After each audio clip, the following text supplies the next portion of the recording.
Hello বন্ধুরা, আজকে একটা রেসিপি দেখাবো। আজকে মূলোর পরোটা কিভাবে বানানো হয় সেটা তোমাদের সাথে শেয়ার করব। তো দেখো, মূলোর খোসাগুলোকে ভালো করে ছাড়িয়ে নিয়ে তারপরে জলে ধুয়ে নিতে হবে। তো একটা একটা করে একটু মোটা মোটা করে পিস করেছি, এগুলোকে এখন ঘষতে হবে। তো মা ভালো করে ধুয়ে নিচ্ছে। তো তারপরে এই দেখো, এটা ঘষুনিতে ভালো করে মূলোগুলো ঘষে নিতে হবে। যতগুলো দেখলা তোমরা যেরকম চাইবে সেরকম নিতে পারবে, যতটা খাবে। আমরা অতগুলো নিয়েছিলাম। তো হয়ে গেল, পুরো ভালো করে ঘষে নিতে হবে।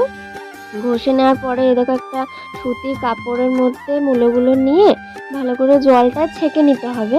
তো দিদি এটা করছে। আমরা অনেকেই ভালোবাসি না মূলো খেতে। আমার তো একদমই পছন্দ না, তরকারিও ভালো লাগে না, ভাজাও ভালো লাগে না। তো যারা পছন্দ করো না তারা এইভাবে মূলোর পরোটা বানিয়ে খেতে পারো, ভীষণ টেস্টি লাগে।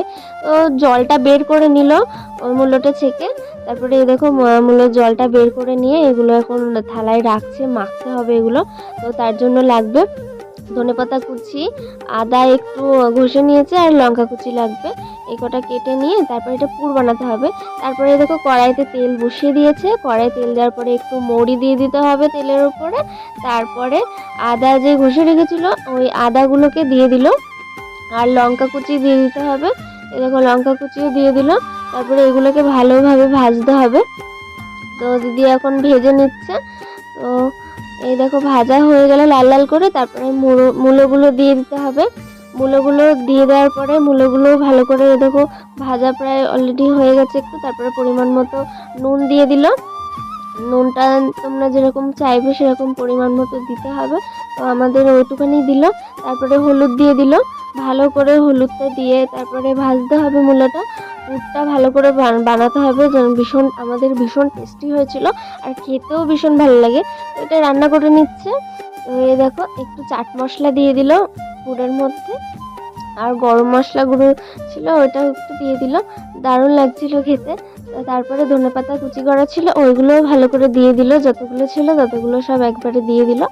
ভালো করে নেড়ে চেড়ে পুরটা রেডি করে নিতে হবে, ভীষণ টেস্টি লাগছিল খেতে।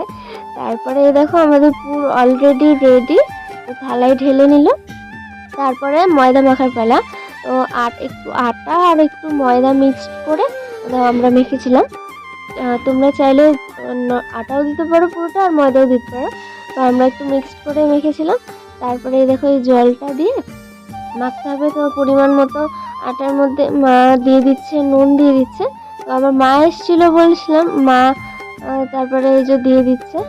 তাই জন্য করেছিল দিদি, আর এর আগেও একদিন হয়েছিল। চিনিও দিয়ে দিল পরিমাণ মতো। তারপরে ভালো করে মাখতে হবে। তো মাই মেখে দিচ্ছিল। তারপরে ওই মূলোর জলটা ছেঁকে নিয়েছিল যেটা, ওইটা দিয়ে ভালো করে মাখতে হবে। তো ওই দেখো, কমপ্লিট হয়ে গেছে পুরোপুরি।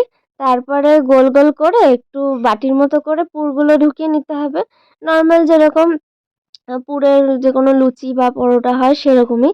ভালো করে দিদি পুরটাকে ভরে দিয়ে গোল গোল করে দিল। এই দেখো, অলরেডি হয়ে গেছে অনেকগুলো।